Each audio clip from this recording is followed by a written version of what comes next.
Assalamualaikum warahmatullahi wabarakatuh. Selamat pagi anak-anak semua. Bagaimana kabarnya hari ini? Semoga semuanya dalam keadaan sehat walafiat tanpa halangan suatu apapun ya. Amin. Sebelumnya Ibu Salvia ucapkan dulu selamat datang di SMK Nusantara Batang dan di mata pelajaran kimia dan fisika yang akan Ibu ajar selama 1 semester ke depan. Dan di sini di sebelah kanan ada fotonya Bu Selvi. Nama lengkap Bu Selvi, Selvia Anggraini SPD. Nanti dengan berjalannya waktu kita akan saling mengenal satu-satu ya. Hari ini kita akan belajar tentang materi kimia, tentang materi dan perubahannya. Namun, sebelum kita mulai pelajaran, mari kita berdoa dulu bersama-sama sesuai dengan kepercayaannya masing-masing. Berdoa mulai. Selesai. Ya, sekarang tugas kalian yang pertama adalah menulis di kolom komentar tentang kehadiran kalian di kelas ini. Silakan gunakan format nama lengkap, underscore atau garis bawah, kelas, garis bawah, hadir. Bu Selvi beri waktu ya, sebentar. Ayo sekarang tulis kehadiran kalian. Ya, sudah. Sekarang kita akan bahas dulu tentang tujuan pembelajaran yang akan kalian capai hari ini apa. Setelah menonton video yang dibagikan hari ini. Ya, dengan cara menggali informasi dari berbagai sumber peserta didik, kalian semua ini dapat satu, menjelaskan pengertian materi. Dua, memahami sifat, wujud, klasifikasi, dan perubahan materi. Tiga, menjelaskan pengertian unsur, senyawa, dan campuran. 4. Menyebutkan 5 unsur, senyawa, dan campuran. 5. Membedakan unsur, senyawa, dan campuran. Nah, dari tadi ada tujuan pembelajarannya, di sini akan Ibu jelaskan tentang topik bahasanya. Ada 5 yang akan kalian pelajari hari ini. Yang pertama tentu saja tentang pengertian materi. Yang kedua, sifat materi. Yang ketiga, perubahan materi.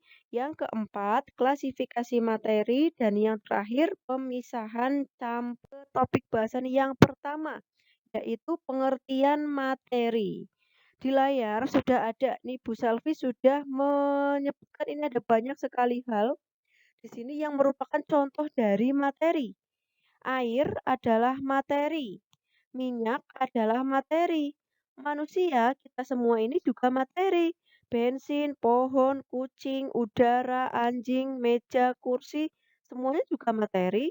Jadi pertanyaan dasarnya adalah, apa sih itu materi? Ayo, sekarang di dalam hati kalian coba diamati. Jika air adalah materi, manusia materi, pohon materi, udara juga materi, berarti materi itu apa? Coba silakan kalian jawab di dalam hati kalian masing-masing. Sudah? Yuk, apakah benar jawabannya? Iya, materi adalah segala sesuatu yang memiliki massa dan menempati ruang. Artinya, segala sesuatu yang memiliki berat. Air ada beratnya, ada bisa memasuki, bisa menempati ruang, bisa. Oh, berarti air adalah materi. Udara punya massa? Punya. Bisa menempati ruang? Ya bisa. Oh, berarti udara juga materi. Sampai sini paham ya anak-anak ya? Selanjutnya kita akan belajar tentang sifat materi. Yuk, siapa yang tahu apa itu sifat? Iya, sifat itu karakteristik sesuatu yang membedakan si dia dengan yang lain. Maka di sini sifat materi berarti adalah karakteristik suatu materi yang membedakan satu materi dengan materi yang lain. Di sini sifat materi dibagi menjadi dua, yaitu sifat fisika dan sifat kimia. Apa itu sifat fisika? Ya, sifat fisika adalah sifat materi yang berhubungan dengan gejala-gejala fisika yang dapat dilihat. Berarti sifat fisika itu dapat dilihat, dapat diamati, dapat diraba, dapat disentuh. Itu namanya sifat fisika. Ciri-ciri itu tadi ciri-cirinya. Dapat dilihat, diukur, disentuh, diraba. Itu nama sifat fisika. Contohnya wujud atau fase materi, yaitu padat, cair, dan gas. Titik lebur suatu materi, titik bekunya saat dia membeku, dan titik didihnya ketika dia mendidih. Daya hantar panas dan listrik. Kamu bisa tahu kan? Logam itu bisa menghantarkan panas dan listrik, sementara plastik tidak bisa. Nah, juga ada contoh massa jenis, warna, bau, dan rasa. Ini bisa sekali dapat kita amati. Baunya, oh ini baunya wangi. Oh yang ini rasanya manis. Itu bisa terdeteksi. Terus contoh yang terakhir adalah sifat tertarik atau tidaknya oleh magnet. Logam bisa tertarik magnet? Bisa. Plastik? Tidak bisa. Paham ya sifat materi yang fisika, sekarang sifat materi yang kimia. Jika tadi yang sifat fisika ini dapat dilihat, maka untuk sifat kimia ini harus diukur dan diamati dengan menggunakan reaksi. Karena sifat kimia adalah sifat materi yang berhubungan dengan gejala-gejala kimia. Di sini masih ada yang merasa ini asing dengan sebutan kimia? Mungkin dulu di SMP sudah dapat, ada yang belum ya, tapi harusnya sudah dapat semua, tapi masih dasarnya. Di sini kalian akan belajar kimia secara lebih mendalam. Lanjut dulu ya. Ciri-ciri sifat kimianya yaitu untuk mengukur dan mengamati sifat kimia hanya dapat dilakukan melalui reaksi. Contohnya, pengkaratan besi. Besi yang berkarat itu dapat diamati karena besi yang berkarat itu syaratnya harus ada dia di luar terpapar yaitu ada oksigen dan juga terkena air. Terus ada yang kedua adalah pembusukan makanan. Ketiga, pembakaran bahan bakar. Keempat, fermentasi. Fermentasi bisa ketan, bisa fermentasi anggur, bisa fermentasi singkong. Kemudian proses pencernaan. Itu kamu tidak bisa lihat proses pencernaan di dalam tubuh kamu, tapi kamu bisa tahu itu ada proses pencernaan. Iya nggak? Iya dong.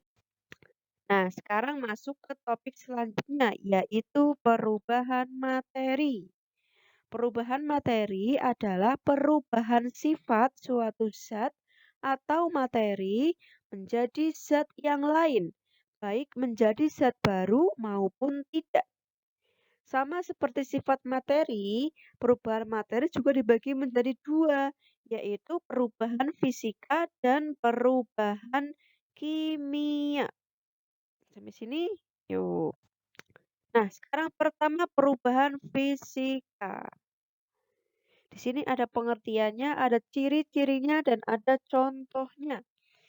Perubahan fisika dapat diartikan sebagai perubahan pada zat yang tidak menghasilkan zat jenis baru. Dia berubah tapi tidak menghasilkan zat baru. Diingat-ingat ciri-ciri pengertiannya ya. Ciri-cirinya ini dapat kembali ke bentuk semula dan hanya diikuti perubahan sifat fisikanya saja. Jadi kalau perubahan fisika, dia tidak ada zat yang baru dan dia bisa kembali lagi ke bentuk semula.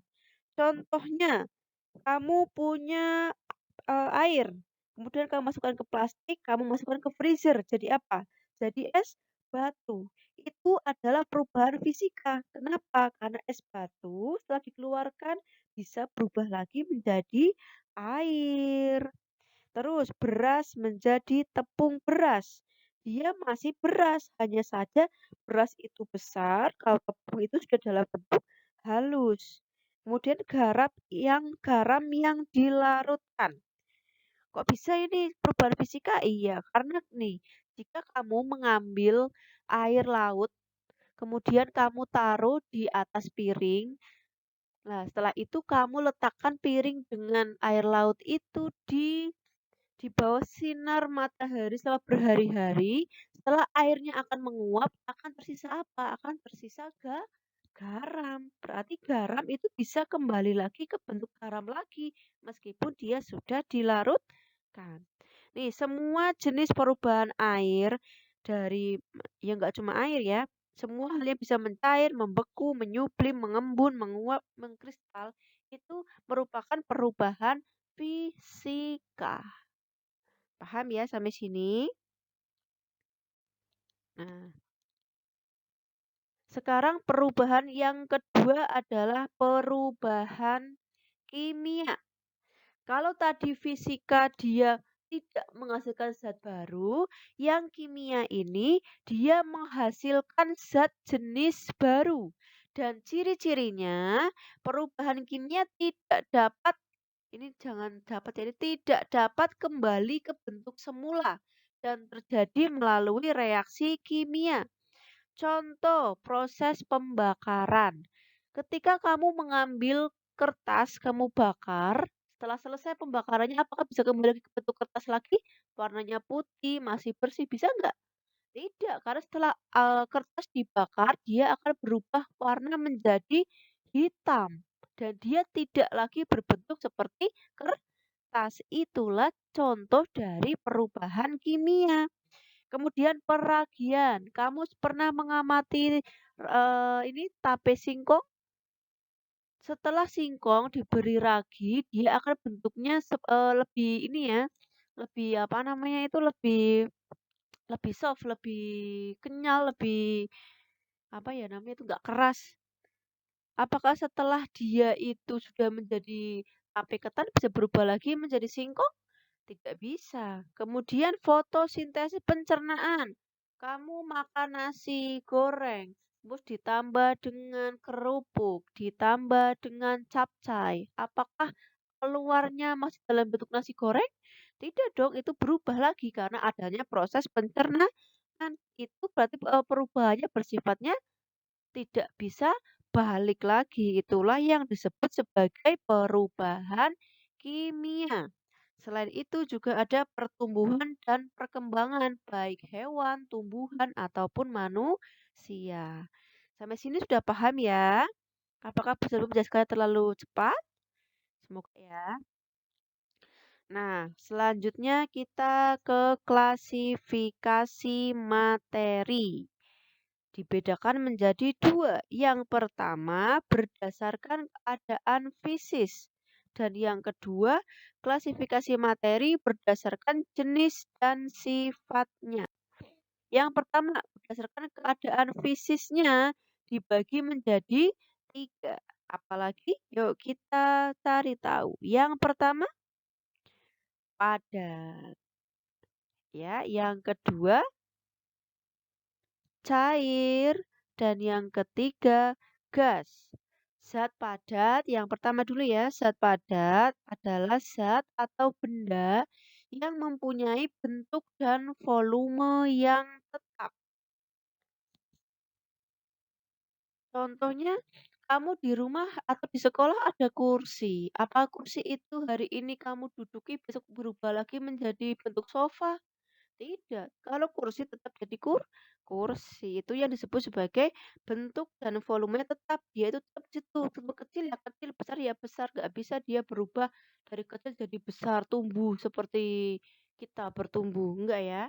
Selain itu, benda padat itu tersusun rapat dan berdekatan satu sama lain, memiliki gaya tarik-menarik sangat kuat dan tidak bisa bergerak bebas. Oleh karena itu, semua benda padat itu dia tidak bisa berubah bentuk kecuali kita beri gaya. Contohnya, kamu punya benda padat tahu. Tahu kalau didiamkan aja ya tetap jadi tahu. Paling dia membusuk, iya nggak? Tapi kalau kamu ambil pisau terus kamu potong-potong, dia jadi tahu juga, tapi lebih kecil. Tapi kan dia tetap tidak berubah secara jenisnya nggak berubah. Paham? Nah, kemudian yang cair.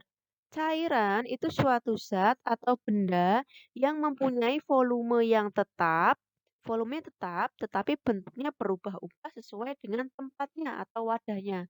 Contoh, segelas air. Segelas air dalam gelas dan bentuknya gelas. Terus kamu pindah ke mangkok. Apakah ukurannya berubah? Ukuran tetap segitu, tetap segelas, tapi dia berubah bentuknya menjadi mangkok. Paham ya? Terus gas. Gas ini adalah suatu zat atau benda yang mempunyai volume dan bentuk yang selalu berubah-ubah sesuai dengan tempatnya. Kalau gas ini tidak bisa kita lihat, tidak bisa kita tangkap, tapi bisa kita rasakan. Contohnya kita menghirup udara, kemudian mengeluarkan udara. Ya enggak? Gas itu dia itu sangat-sangat bebas. Dia tuh volume selalu berubah, bentuknya juga selalu berubah. Lanjut. Nah, yang kedua, klasifikasi materi berdasarkan jenis dan sifatnya. Dilihat. Untuk ini dibagi menjadi tiga, yaitu unsur, senyawa, dan campuran. Campuran dibagi lagi menjadi dua, yaitu homogen dan heterogen. Heterogen sendiri dibagi lagi menjadi dua, yaitu koloid dan suspensi. Berarti gini, campuran itu nanti dibagi menjadi tiga ya, yaitu homogen, koloid, dan suspensi. Untuk homogen biasa kita sebut sebagai larutan. Terus sekarang akan kita bahas apa sih itu unsur, apa itu senyawa, dan apa itu campuran. Kita lihat berikutnya. Nih, ini ada perbedaan yang menunjukkan unsur, senyawa, dan campuran. Yang pertama unsur. Unsur ini tersusun dari satu jenis atom. Unsur besi itu terdiri dari sekumpulan atom besi. Sementara senyawa tersusun dari dua atau lebih unsur. Berarti kumpulan atom membentuk unsur, kumpulan unsur membentuk senyawa. Sementara campuran itu tadi tersusun dari dua atau lebih unsur atau senyawa secara fisika. Kumpulan atom adalah unsur, kumpulan unsur adalah senyawa, kumpulan senyawa atau unsur adalah campuran. Paham ya sampai sini? Terus, cara tadi salah penyusunnya, sekarang cara penguraiannya. Unsur itu tidak dapat diuraikan menjadi zat yang lebih sederhana dengan reaksi kimia biasa. Jadi kalau sudah jadi unsur, itu dia tidak bisa diuraikan lagi. Apalagi hanya dengan reaksi kimia biasa. Sementara senyawa ini bisa diuraikan menjadi unsur-unsur penyusunnya dengan reaksi kimia biasa. Contoh reaksi kimianya adalah reaksi ionisasi. Nanti kita akan belajar itu, jangan khawatir. Selanjutnya campuran. Nah, kalau campuran ini dapat dipisahkan menjadi zat-zat penyusunnya secara fisika. Nah, selain itu ada proses pembentukannya. Unsur itu telah tersedia di alam. Sementara senyawa ini dibentuk akibat reaksi kimia dengan perbandingan massa unsur-unsur penyusunnya secara tetap. Ini bagian yang senyawa, proses pembentukan senyawa akan kita bahas lagi di bab selanjutnya. Oke? Penasaran disimpan dulu penasarannya. Selanjutnya campuran. Campuran ini terbentuk secara fisika dengan perbandingan massa zat-zat penyusunnya tidak tetap. Yuk, sifatnya. Kalau sifatnya unsur, ini setiap unsur memiliki sifat yang berbeda, yang spesifik. Contohnya, di contoh ini ada emas, ada perak, ada nitrogen, ada karbon. Sekarang sifatnya emas, apakah berbeda dengan nitrogen? Berbeda. Emas itu logam, nitrogen itu udara, gas. Berarti ini sangat-sangat berbeda sifatnya. Kemudian sifat senyawa. Ini berbeda dari unsur-unsur pembentuknya. Contoh air. Kalian tahu air? Air itu terbentuk dari satu atom, satu unsur. hidrogen yang bereaksi dengan ulangi. Air atau atau rumus kimia adalah H2O ini terbentuk dari 2 unsur hidrogen dan 1 unsur oksigen. Kita tahu ya kalau hidrogen dan oksigen itu bentuknya gas, masih dalam bentuk unsur itu gas. Setelah mereka bereaksi bersatu, mereka menjadi air. Air itu bentuknya cair. Itu maksud dari sifat senyawa bahwa senyawa ini berbeda dari unsur-unsur pembentuknya. Selanjutnya gas oksigen dan garam dapur. Garam dapur itu NaCl. Na itu logam natrium. Cl itu bisa gas klorin, setelah bersatu menjadi garam yang bisa kita makan setiap hari. Nah, sementara campuran contohnya sifatnya itu masih sama dengan zat penyusunnya. Contohnya air garam. Itu air ditambah garam. Air gula, air ditambah gula. Air kopi, air ditambah kopi. Masih ada kopinya di situ. Air teh juga masih ada air dan ditambah dengan teh. Nah, selanjutnya macam-macam campuran. Tadi dibagi menjadi 2 ya, homogen dan heterogen. Homogen atau biasa disebut dengan larutan, heterogen dibagi menjadi 2 yaitu koloid dan suspensi. Homogen adalah campuran yang komposisi tiap bagiannya merata. Contoh, langsung ke contoh, campuran air dengan sirup. Dia bisa disaring nggak? Tidak bisa disaring. Mengendap apa tidak? Tidak bisa mengendap. Jadi bedakan nggak mana airnya, mana sirupnya?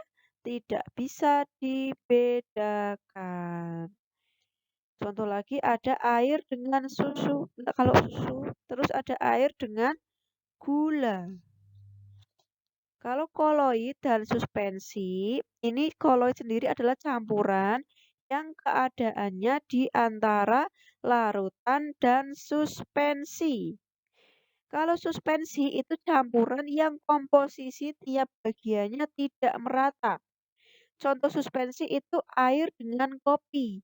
Itu masih bisa mengendap dan masih dapat dipisahkan dengan penyaringan biasa. Sementara koloid dia tidak bisa mengendap dan tidak bisa disaring. Bisanya disaring hanya dengan penyaringan ultra. Koloid ini keruh, tapi terlihat seperti homogen. Contoh koloid itu ada susu, santan, embun, kabut, gel, agar-agar, buih, mutiara. Kalau contohnya suspensi itu ada campuran air dengan kopi, air dengan tanah, es buah.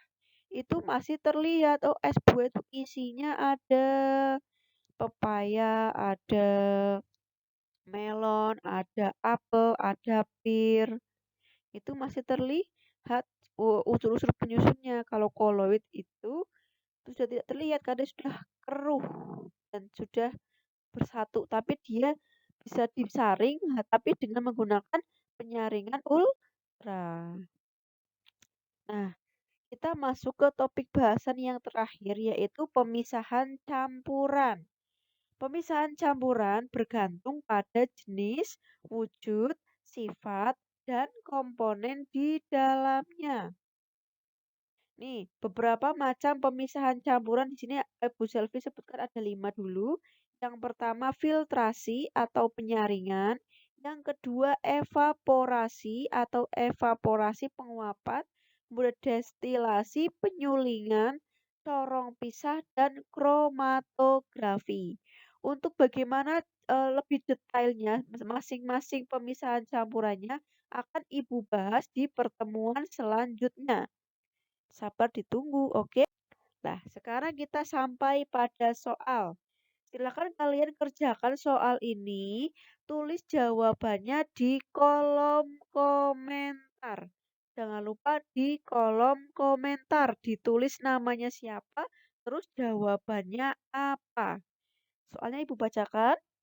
Nih, sepeda motor itu menggunakan lampu berwarna kuning dan tidak menggunakan lampu berwarna putih. Hal ini berhubungan dengan salah satu sifat koloid. Coba sebutkan sifat apa yang dimaksud dan jelaskan alasannya. Jelaskan alasannya kok pakai sepeda motor kok pakainya lampu warna kuning ya? Kenapa tidak lampu yang warna putih? Padahal kan lebih terang yang warna putih. Nah, bagaimana menurut kamu? Silakan kamu tulis jawabannya di kolom komentar. Ya, kita sudah sampai pada kesimpulan. Kesimpulan yang kita dapatkan dari pembelajaran kita pada pagi hari ini, yang pertama tentang pengertian materi, bahwa materi adalah segala sesuatu yang memiliki massa dan menempati ruang. Sifat materi ada dua, yaitu sifat fisika dan sifat kimia. Dan ada dua perubahan materi, yaitu perubahan kimia dan perubahan fisika. Perubahan kimia itu yang menghasilkan zat baru dan tidak bisa kembali lagi, sementara perubahan fisika itu tidak menghasilkan zat baru dan dapat kembali lagi ke bentuk semula. Nah, materi dapat diklasifikasikan berdasarkan keadaan fisis dan jenis serta sifatnya. Jika berdasarkan keadaan fisis ada padat, cair, dan gas. Sementara berdasarkan jenis dan sifatnya ini dibedakan menjadi unsur, senyawa, dan campuran. Campuran sendiri ada tiga ya tadi, campuran homogen, campuran koloid, dan campuran suspensi. Terakhir, pemisahan campuran dapat dilakukan dengan berbagai cara, di antaranya filtrasi atau penyaringan, evaporasi atau penguapan, destilasi atau penyulingan, corong pisah, dan kromatografi.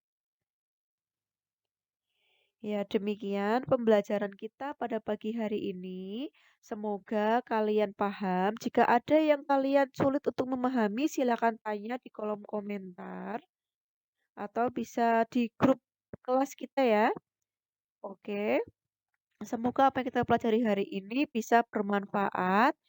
Ibu minta maaf jika selama pembelajaran ini Ibu Selvi melakukan kesalahan, mungkin menjelaskannya terlalu cepat atau bagaimana, silakan kalian tulis sarannya di kolom komentar juga.